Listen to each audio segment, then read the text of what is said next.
Congressional Republicans are pushing to strip the Federal Reserve of its authority to address unemployment. Obviously, this is coming at a critical time. The lawmakers want the central bank to stop worrying about the jobless crisis and focus just on ensuring stable prices. Congressman Ron Paul joins me now. It's good to see you. Thanks very much. Why? Why is this an idea that is out there now? Well, mainly because central economic planning doesn't work. All central economic planning fails, and to give it to a body like the Federal Reserve to do central economic planning, unemployment and prices and money supply, it's an absurd idea. It was never intended to be that. That's in their charter. There are two things that their job is in their charter. One is to reduce inflation, and one is to focus on jobs. But it's not in the Constitution, and that's a big difference. We do a lot of things up here. Probably 90% of the things we do up here is not in the Constitution. But it's the purpose for which it was created, and there also has been a long tradition. I mean, sort of a hallmark of the Federal Reserve is that it was outside of Congress. It was outside of the president. This is an independent organization. That's a very bad idea. No, they were established to be the lender of last resort, and that's moral hazard. That means you can do anything you want, loan money, get into all kinds of trouble, create bubbles, and the Fed will always be there to print the money you need. If they need money to fight a war, print the money. If they need money to run the welfare state, even if you don't tax people, print it out. It's an atrocious organization. Is the Fed the problem, or is Congress the problem? Is Washington politics the problem, and the money that's being spent? It's indirectly, it's not the Fed, because the Fed is created by the Congress, but the people allowed the Congress to do it. They're derelict in their duty to allow this to happen, and for a long time they got away with it.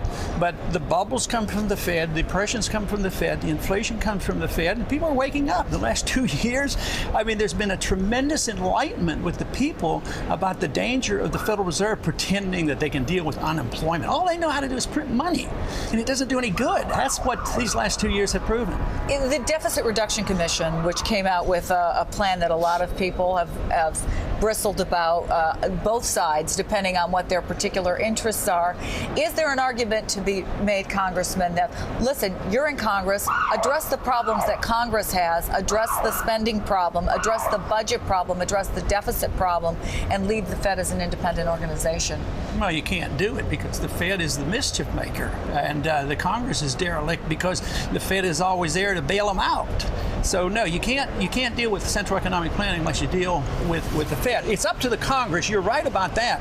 The Congress should cut the spending and not do the things they're not authorized to do. And it would be get out of all the illegal wars and get out of the welfare business. Then you'd have all the employment you want. Just think of these $1 trillion we spend a year overseas. Just think if it was in the economy, and get rid of the income tax. Now that's good economic planning as far as I'm concerned. Is there anything realistic about this proposal, Congressman? And I say that because when you hear people on both sides, and they were campaigning over the last many months, and they said, we've got to get spending under control. We have to get the deficit under control. And then the Deficit Reduction Commission comes out, and of course they want to still have money for certain projects that they want.